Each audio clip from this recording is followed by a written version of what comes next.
Welcome to this tutorial on adjusting image transparency in PowerPoint for Microsoft 365. In this session, you will learn how to modify your image's opacity so that it blends seamlessly with your slide design. Begin by opening PowerPoint on your computer.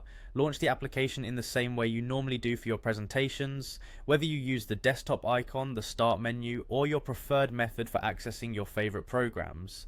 Once you have PowerPoint open, navigate to the presentation you want to work on. Open your existing file or create a new presentation if you are starting fresh. Ensure that you have the relevant image inserted into your slide, as the next instructions will guide you through the process of making that image transparent.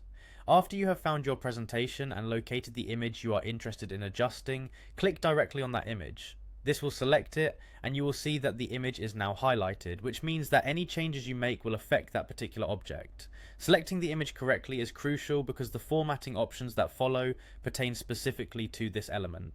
The next step is to access the specialized tools for editing the image.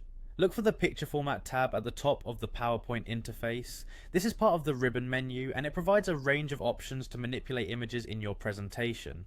Clicking on this tab will reveal several editing tools that allow you to adjust the image's appearance, including its color and style. Once you are in the Picture Format tab, direct your attention to the left side of the ribbon where you will find the transparency options. The interface may label this option simply as transparency, and it serves as the gateway to modifying the opacity of the image.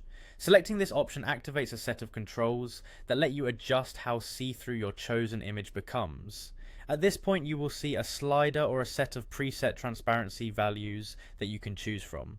The next part of the process involves lowering the image's opacity based on your specific needs.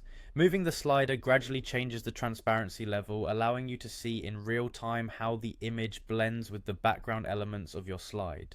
This adjustment can help create a visually balanced design, especially if the image is meant to serve as a backdrop or if it overlaps with text or other graphics. Take your time while adjusting the transparency levels. There is no one-size-fits-all setting, so consider the overall design of your slide and the visual impact you want to achieve. For instance, if you wish to create a subtle watermark effect, then a higher level of transparency will be more effective. On the other hand, if the image is an integral part of your content and should remain prominent, then lowering the transparency by a smaller margin will retain more visibility while still softening its effect. By carefully following these steps, you will have enhanced your PowerPoint presentation with a professional and customized visual element. With practice, adjusting image transparency can become a quick and intuitive process, empowering you to create engaging slides that communicate your message effectively. Enjoy experimenting with these settings and refining your presentation to best suit your needs.